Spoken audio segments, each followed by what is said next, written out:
IMF نے پاکستان کی country report جاری کی ہے۔ عالمی مالیاتی فنڈ کی جانب سے پاکستان سے مزید ٹیکس لگانے اور بجلی کی قیمتیں بڑھانے کا مطالبہ کیا گیا ہے۔ اس کی تفصیلات جانتے ہیں ڈان نیوز کے نمائندے طاہر شہرانی سے۔ طاہر بتائے گا رپورٹ سے متعلق کیا تفصیلات ہیں آپ کے پاس؟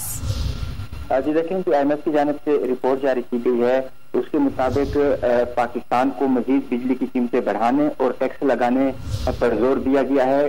گزشتہ سال نومبر میں بھی حکومت نے IMF کی شرائط کے تحت بجلی کی بنیادی ٹیرف میں 1 روپے 68 پیسے فی یونٹ تک اضافہ کیا تھا اور اب مزید 95 پیسے فی یونٹ تک اضافے کی تجویز ہے، اور IMF نے کہا ہے کہ سرکولر ڈیٹ پر قابو پانے کے لیے بجلی کی قیمتوں میں اضافہ ناگزیر ہے۔ اس کے ساتھ ساتھ IMF کی جانب سے آئندہ مالی سال کے لیے 1155 ارب روپے کی اضافی ٹیکس کی تجویز بھی دی گئی ہے۔ رواں مالی سال جو ٹیکس نظر ثانی شدہ ہدف ہے FDR کا وہ 6100 ارب روپے ہے اور آئندہ مالی سال کے لیے 7255 ارب روپے تک بڑھانے کی تجویز ہے۔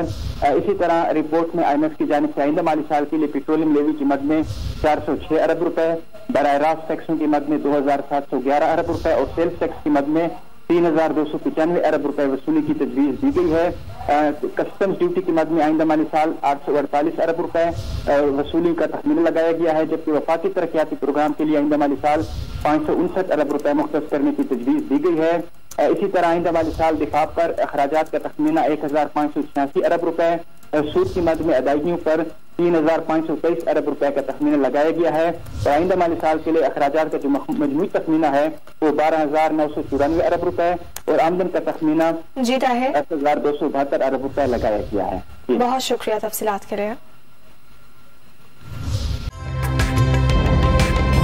تازہ ترین ویڈیوز کے لیے ہمارا YouTube چینل سبسکرائب کر کے بیل آئیکن پریس کریے تاکہ آپ کو ملے ہر اپڈیٹ سب سے پہلے۔